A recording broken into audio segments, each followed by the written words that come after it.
ये कहानी काफी आगे की बनी, जहाँ हर चीज मॉडर्न एडवांस है और इंसानों की सहूलियत के लिए आसपास की हर चीज एआई है, जो इंसानों की मदद करेगी हर काम करने में। एआई यानी आर्टिफिशियल इंटेलिजेंस, जो एडवांस टेक्नोलॉजी होती है, जिसे कंप्यूटराइज सिस्टम से बनाया जाता है, जिसे रोबोट आपके सारे काम करते हैं। ये भी सब इसलिए कर सकते हैं क्योंकि ये रोबोट की तरह काम करने वाली मशीन्स होती है। कैसा भी काम हो इंसानी जिंदगी का, ये सब मुमकिन कर सकते हैं। अब इस एडवांस दुनिया में हम कहानी की मेन कैरेक्टर रेचल नाम की एक लड़की को देखते हैं। उसके घर की भी हर एक चीज एआई थी, जो पूरे घर को यहाँ तक कि रेचल को भी चेक करके बताती है कि तुम्हारे घर की हर एक चीज बिल्कुल सेट है और तुम्हारी सेहत एकदम फिट है। जिसके बाद रेचल ऑफिस के लिए तैयार हो जाती है। ये जब ऑफिस गई तो हमें पता चला कि वो भी एक एआई मशीन बनाने वाली कंपनी में काम करती है और वो काफी अच्छी पोस्ट पर है। घर में हम उसके हस्बैंड को देखते हैं, जो एक ऐसा साइंटिस्ट है जो पेड़ पौधों के बारे में रिसर्च करता है, उन्हें उगाता है। और क्योंकि हर चीज एडवांस होने की वजह से उसका ये काम भी एआई ही करती है। रेचल के हस्बैंड ने एआई की मदद से अपने घर में बहुत सारे पौधे लगाए हुए थे और एक तरह का उसने ग्रीन हाउस बनाया हुआ था। क्योंकि एआई की वजह से वो फ्री ही होता तो अब वो एक कॉलेज में पढ़ाने लगता है। पर उसकी आदत इस एडवांस दुनिया में घुलने मिलने जैसी नहीं थी। वो अपने काम खुद करने का आदी था और ऐसे बार बार जब एआई उसके काम करते थे तो उसे अच्छा नहीं लगता था। अब रेचल जब दूसरे ऑफिस थी तो वहाँ मीटिंग हो रही थी। यहाँ रेचल सबको बताती है कि मेरी टीम ने एक और एआई बनाया है जो बिल्कुल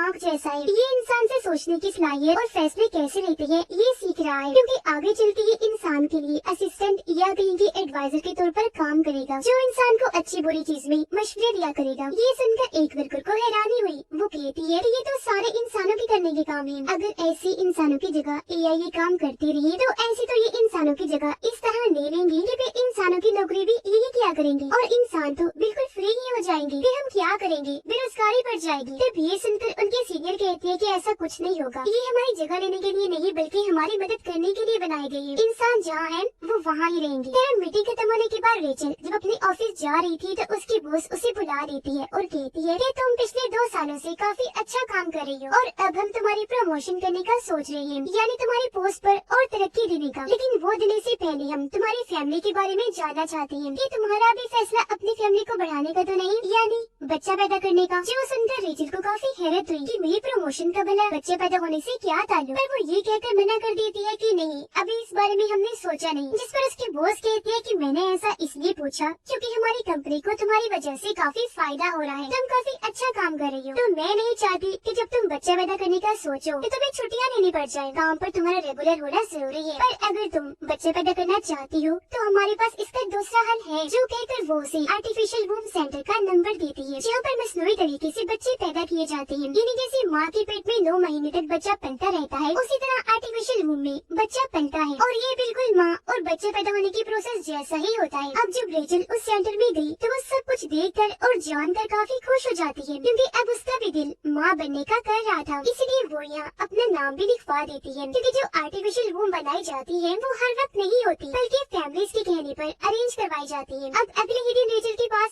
सेंटर से कॉल आ जाती है और उसे बताया जाता है कि आपके लिए आर्टिफिशियल वूम का इंतजाम हो गया है। जो सुनकर वो काफी खुश हो गई थी, क्योंकि अब वो भी एक बच्चा हासिल कर लेगी। उधर रेचल का हस्बैंड जब कॉलेज में था तो वो बच्चों को एक पेड़ से फल तोड़कर देता है ताकि वो खा ले, पर कोई भी उसे नहीं खाता इस वजह से क्योंकि वो नेचुरल कुदरती तौर पर पेड़ से उगा था, न कि एआई की वजह से। जिससे यहाँ हमें समझ लगी कि ये लोग एआई में इतना खो गए हैं कि नेचर कुदरत को जैसे भूल ही गई है। अब रेचल आर्टिफिशियल बच्चे पैदा करने की खबर अपनी दोस्त को भी देती है, जो सुनकर वो काफी खुश हो गई और पार्टी रखने का फैसला करती है। जिस पर रेचल कहती है मगर ये बात मैंने अभी तक अपने हस्बैंड को नहीं बताई, क्योंकि वो इस एडवांस दौर में भी नेचुरल तरीके से चीजों को हासिल करने पर यकीन करती है। इस तरह चीजें हासिल करना उन्हें पसंद नहीं है, क्योंकि उनका कुदरत पर बहुत यकीन है। अब इस सोच में वो पड़ी ही थी, लेकिन फिर अपने डॉक्टर के पास जाने का सोचती है, जो भी और कोई नहीं बल्कि एक एआई डॉक्टर था, जो किसी बड़ी सी आम जैसा लग रहा था। रेचल उसे कहती है कि मैं आर्टिफिशियल वूम से बच्चा कैसे पैदा करूं, क्योंकि मेरे हस्बैंड कुदरती तरीके से ये सब चाहते हैं, यानी मैं खुद माँ बनूं और बच्चा पैदा करूं। जिस पर एआई डॉक्टर कहता है कि तुम अपने हस्बैंड को समझाओ, क्योंकि इस दौर में नेचुरल जैसी कोई चीज नहीं रह गई। तुम्हें इस बात से फर्क नहीं पड़ना चाहिए कि बच्चा कैसे पैदा हो रहा है। बस इस बात की खुशी मनाओ कि तुम लोग माँ बाप बनने वाले हो। जिसके बाद अब रेचल सब कुछ अपने हस्बैंड को बताने का सोचती है। शाम को जब वो घर आई तो बात करने उसके पास गई, लेकिन देखती है कि अभी मेरा हस्बैंड काफी परेशान है। वो रेचल को भी अपनी परेशानी बताता है कि आज बच्चों ने पेड़ का फ्रूट नहीं खाया, पता नहीं कैसा दौर आ गया है, लोग नेचर से दूर ही हो गए हैं। अब ये सुनकर रेचल अपना मन बदल लेती है और फिलहाल उसे कुछ भी नहीं बताती। अगले दिन फिर वो वोम सेंटर गई, जहाँ पर और भी कई सारी औरतें आई हुई थी। तभी यहाँ वोम सेंटर की हेड लिंडा आई, जो सबको बताती है कि हमने ये सेंटर इसलिए खोला क्योंकि इस दौर में बच्चे बहुत ही कम पैदा हो रहे थे, पर ये तरीका निकाल कर हम औरतों की मदद करना चाहते हैं ताकि बच्चा पैदा होने में कोई मसला ना हो। जो कहने के बाद वो सबको एक पॉट कैप्सूल दिखाती है, जो काफी बड़े अंडे जैसा लग रहा था, जिसके अंदर ही बच्चा रहेगा और 9 महीने तक ग्रो करेगा। यदि उसके अंदर ही फल फूल कर बड़ा होगा और जब बच्चा पैदा होने का वक्त आता है तो ये पॉट कैप्सूल उसके माँ बाप को दे दिया जाता है। जिसके बाद वो ये भी कहती है कि आप बच्चे से कोई बात करके, कोई गाना सुनाकर उसे कनेक्ट करने जुड़ने की भी कोशिश कर सकते हैं। इसके अलावा ये भी कि बच्चे को खाना कैसे खिलाते हैं, और क्योंकि ये बच्चे के माँ बाप है तो पॉट कैप्सूल ये घर ले जा सकते हैं। क्योंकि ये सब इन्हें बताने का मकसद ये था कि ये पूरा प्रोसेस असली जैसा ही है, तो घबराने की जरूरत नहीं है। अब लिंडा रेचल को कहती है कि अगर तुम ये प्रोसीजर शुरू करवाना चाहती हो तो पहले इसकी फीस भरनी होगी। जिससे वो कहती है कि अभी इसके लिए मुझे टाइम चाहिए ताकि मैं अपने हस्बैंड से बात कर लूं। जिसके बाद वो पूरा ज़हन बना लेती है और आखिर घर आकर सारी बात अपने हस्बैंड को बता देती है कि मुझे आर्टिफिशियल वूम की मदद से बच्चा चाहिए, क्योंकि मुझे अपने करियर पर ध्यान देना है, तो नेचुरल तरीके से मैं बच्चा पैदा नहीं कर सकती। अब ये सुनकर उसके हस्बैंड को काफी बुरा लगा, क्योंकि एक तो वो इस तरीके के खिलाफ था और दूसरा कि रेचल ने अकेले ये फैसला ले लिया था। इस पर वो कहती है कि मेरी मजबूरी है क्योंकि ये चीज मेरी प्रमोशन से जुड़ी हुई है, और अब इस बात को लेकर उनकी बहस होने लगी। लेकिन फिर रेचल अपना गुस्सा कंट्रोल करके उससे माफी मांगती है और ये भी कहती है कि हमें पहले मेरी एक दोस्त से मिल लेना चाहिए, क्योंकि उसने भी आर्टिफिशियल तरीके से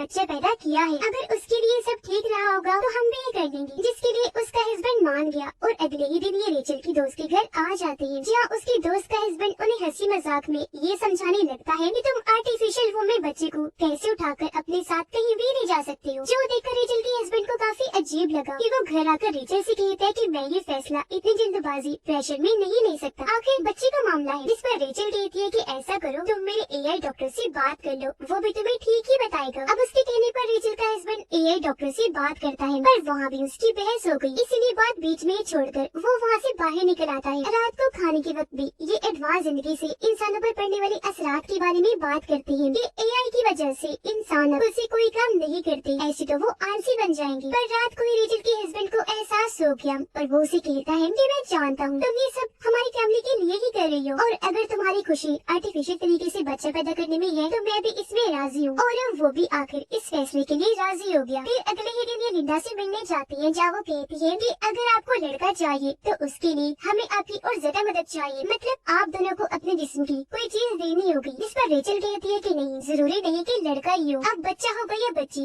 ये चीज हम नेचर पर छोड़ देते हैं। जिसके बाद इनकी बच्ची का प्रोसेस शुरू हो गया, जो उन्हें स्क्रीन पर दिखाया जा रहा था। हर चीज ठीक थी, यानी कि 9 महीने के बाद इन्हें बच्चा मिल जाएगा, जो सोचकर ये काफी खुश हो जाती है। अब रेचल उस ऐप के जरिए बच्चे से कनेक्ट होने जुड़ने की कोशिश करती है, जो उसे लिंडा ने बताई थी। जहाँ वो देखती है कि कुछ हफ्ते हो गए हैं पर बच्चे की ग्रोथ अभी इतनी नहीं हुई, इस वजह से उसे परेशानी होने लगी। फिर रात को जब वो सो रही थी तो उसे एक सपना आया, जिसमें वो देखती है कि वो प्रेग्नेंट है और उसका बच्चा पैदा हुआ है, जो कोई बेबी नहीं था बल्कि एक अंडा था। अब उसे ये सपना काफी अजीब लगा, जिसके बारे में वो अपने एआई डॉक्टर को बताती है, जिस पर उसका कहना था कि तुम्हारे इस सपने का मतलब यही हो सकता है कि अब तुम सच में माँ बनने वाली हो। इसके अलावा सपनों का ताल्लुक हमारी असली जिंदगी से नहीं होता, तो तुम इस पर ध्यान न दो। अब 6 हफ्ते गुजर जाते हैं, जहाँ ये लोग वूम सेंटर में गए, देखते हैं कि इनके बच्चे के दिल की धड़कन चलना शुरू हो गई है, जिससे इन्हें बहुत खुशी हुई। फिर लिंडा इन्हें इजाजत दे देती है कि ये पोर्ट कैप्सूल को अपने घर ले जा सकते हैं ताकि बच्चे से घुल मिल सके। घर लाकर रेचल का हस्बैंड पहली बार स्क्रीन में अपने बच्चे को देखता है, जिसे आज यहाँ उसे एहसास हुआ कि हमारा बच्चा आने वाला है, और बाप बनने की उसे बहुत खुशी होने लगती है। वो बच्चे से कनेक्ट होने लगा, जैसे उसे कहानियाँ सुनाता है, अपने ग्रीन हाउस में लेकर जाता है। पर उसकी निस्बत रेचल इन सबसे कनेक्ट नहीं कर पा रही थी, क्योंकि उसे लग रहा था कि इस तरह बच्चा पैदा करके मैं ये एहसास खो दूंगी कि प्रेग्नेंट होने पर क्या होता है। वो जब पूल में नहाने गई तो एक प्रेग्नेंट औरत को देखती है, जो रेचल का हाथ अपने पेट पर रखती है और उसे एहसास करवाती है कि प्रेग्नेंट होकर औरत को कैसा महसूस होता है। जो देखकर रेचल को उसके लिए काफी अच्छा लगा, पर अब उसे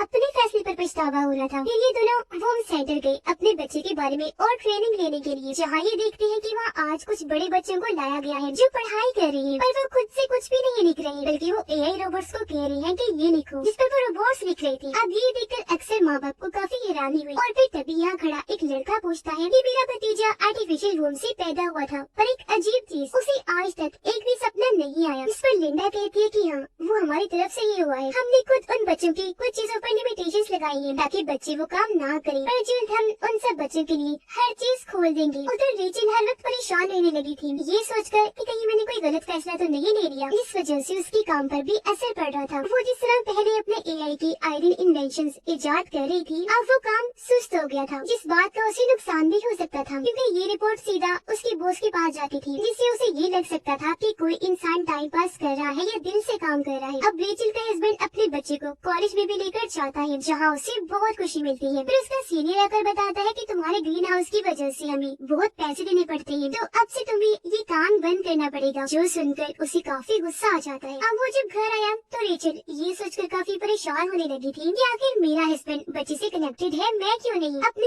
इस सवाल का जवाब पाने के लिए ये दोनों एआई डॉक्टर के पास गए, जहाँ रेचल उसे अपना ये मसला बताती है, पर क्योंकि वो एक एआई था तो यहाँ वो इंसानों के इमोशंस, जज्बात को समझ नहीं पाता कि किसी से कनेक्ट होना क्या होता है। इसीलिए वो कहता है कि मुझे लगता है कि बच्चे में कोई गड़बड़ है, तो मुझे इसका इलाज करना चाहिए, तो इसे कुछ दिन के लिए यही छोड़ दो ताकि मैं इससे कनेक्ट होकर ये समझ पाऊँ कि ऐसा क्यों हो रहा है। पर अब इन दोनों को समझ आती है कि ये एआई है, तो हमारे इमोशंस को समझ नहीं पा रहा, इसलिए हमारा जवाब इसके पास नहीं। जो सोचकर ये यहाँ से चले जाती है। रेचल का हस्बैंड कहता है कि इसमें इतना परेशान होने वाली कोई बात नहीं है, तुम भी बच्चे के साथ वक्त गुजारो, फिर कनेक्ट हो जाओगी। ये सोचकर रेचल पोर्ट को अपने पेट के साथ बांध लेती है और ऐसे अगले दिन ऑफिस चली गई। पर उसे ध्यान नहीं रहता कि मेरे आगे पोर्ट बंधा हुआ है और वो गलती से सामने जाके टकरा गई, जिस पर सभी सीनियर्स उसे ऐसे घूरने लगती है जैसे उसने पता नहीं कितनी बड़ी गलती कर दी। अब थोड़ी देर के बाद रेचल की सीनियर उसे कहती है कि तुम्हें पोर्ट कैप्सूल को घर ही छोड़ के आना चाहिए था। जो कहकर वो उसे एक ऐसा कबर्ड दिखाती है जहाँ पर बहुत सारे पोर्ट्स पड़े हुए थे, जिनमें उन माँ के बच्चे थे जो सभी यहाँ पर वर्कर्स थी। सीनियर रेचल का पोर्ट भी यहाँ रख देती है, ये कहकर कि ऑफिस में सब काम करने आए हैं, इसलिए माँ को इधर अपने बच्चों से दूर रखना पड़ेगा, क्योंकि हमें ऐसी माँ नहीं चाहिए जिनका ध्यान काम पर न होकर अपने बच्चों पर हो, क्योंकि ये ऑफिस भी पूरा एआई था, तो इंसान की जज्बात की यहाँ कोई कीमत कदर नहीं थी। अब कुछ दिन के बाद इन्हें अपना पोर्ट चेकअप करवाने के लिए सेंटर में लाना पड़ता है। एक दिन रेचल को फिर से सपना आया जिसमें उसने अपने बच्चे को उठाया हुआ था और वो समंदर किनारे रेत में घूम रही थी। उसने बच्चे को अपने सीने से लगा लिया। इस एहसास को महसूस करके उसे बहुत अच्छा लगा, जिसके साथ ही उसकी आँख खुल गई और अब उसे समझ आई कि मैं भी बच्चे से कनेक्ट हो रही हूँ। पर उसे ये अंदाजा भी हुआ कि मुझे इसमें नेचर की भी मदद लेनी पड़ेगी, इसीलिए वो अपने घर में बने ग्रीन हाउस में जाती है और अपने हस्बैंड के लगाए पेड़ पौधों की खुशबू लेने लगती है। फिर एक गमला उठाकर घर के अंदर भी ले आई। उसके हस्बैंड ने जब उसे ये करते हुए देखा तो उससे भी काफी अच्छा लगा। अब जब रेचल ऑफिस जा रही थी तो उसकी बॉस एक बार फिर उसे पकड़ लेती है और पूछने लगी कि भाई क्या बात है, तुम्हारी तरफ से काम इतना सुस्त क्यों है? एआई इन्वेंट करने में तुम काफी पीछे हो, तुम्हारा बच्चा तो ठीक है,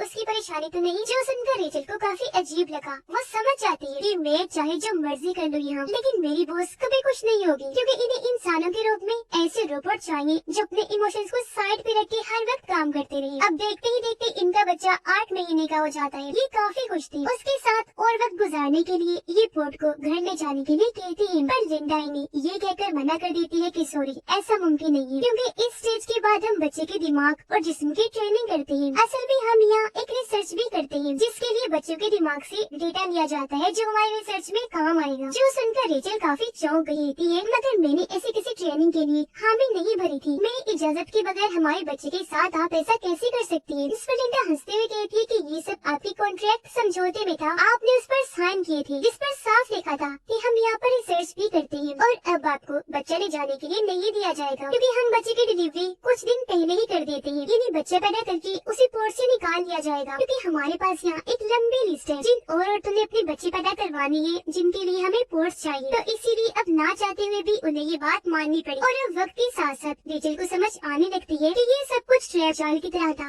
हमें फंसाने के लिए। प्रमोशन के नाम नाम पर आर्टिफिशियल तरीके से बच्चा पैदा करवाने का कहा गया, क्योंकि इस तरह वो लोग अपनी रिसर्च भी कर सकेंगे और हमारी कंपनी को गवर्नमेंट और बाकी बड़े इदारों से पैसे भी मिलेंगे। अब घर आकर दोनों ही काफी उदास थे, लेकिन उसका हस्बैंड रुकने वाला नहीं था। वो वापस सेंटर में आकर अपने बच्चे वाला पोर्ट चोरी छुपे उठा लेता है और सबकी नजरों से बचते हुए उसे घर ले आता है। और अब अपने बच्चे को वापस पाकर ये दोनों ही काफी खुश हो जाते हैं। पर इस रात रेचल को दोबारा सपना आया जिसमें उसका बच्चा पैदा हो गया है और अब वो एक मॉल में अपने बच्चे के लिए शॉपिंग कर रही है। अब नींद से उठने के बाद वो अपने हस्बैंड को कहती है कि मैं भी तुम्हारे साथ इत्तेफाक करती हूँ। मैं भी अपने बच्चे को इस दुनिया में बड़ा नहीं करना चाहती, बल्कि नेचुरल तरीके से नेचर में बड़ा करना चाहती हूँ, जैसा तुम भी चाहती हो। इसीलिए फैसला करती है कि यहाँ शहर से दूर जो गाँव में हमारा घर है हम वहाँ चले जाएंगे, जहाँ सब कुछ नेचुरल है अभी तक। पर इससे पहले उसका हस्बैंड आखिरी बार लिंडा से बात करने जाता है। कहने लगा कि आप हमसे और ज्यादा पैसे ले लें, लेकिन बच्चा 9 महीने के बाद ही पैदा होना चाहिए, जिस पर वो मना कर देती है। इसलिए अभी लोग गाँव वाले घर में ही जाने को सही समझते हैं और अगले दिन सफर पर निकल जाते हैं। इनका सफर काफी लंबा था, इन्होंने खूब इंजॉय किया, जिसके बाद ये अपने गाँव वाले घर में पहुँच जाते हैं। कुछ दिन इन्होंने यहाँ गुजारे और अब 9 महीने हो जाते हैं। एक दिन पोर्ट में ये देखती है कि बच्चा ऊपर नीचे हो रहा है, जिससे काफी खुश हो गई, क्योंकि अब कभी भी बच्चा पैदा हो सकता था। पर इसी रात अचानक ही पोर्ट का सिस्टम बंद हो जाता है, जिससे रेचल काफी घबरा गई। तब उसका हस्बैंड तसल्ली देता है कि परेशान ना हो, ये पोर्ट 2 दिन तक बिना एनर्जी के भी रह सकता है, बेबी खुद ही कभी भी पैदा हो सकता है। फिर अगले दिन रात को जब ये सो रही थी तो पोर्ट में से अचानक आवाजें आने लगी, यानी कि डिलीवरी का वक्त आ गया था। जी हाँ, बच्चा पैदा होकर पोर्ट से बाहर आ जाएगा, पर इसके लिए इन्हें कोड डालना था जो इन्हें याद ही नहीं था। ये परेशान हो गई, पर उसका हस्बैंड दिमाग लगाता है। वो बड़े ध्यान से पोर्ट के ऊपर वाला हिस्सा तोड़कर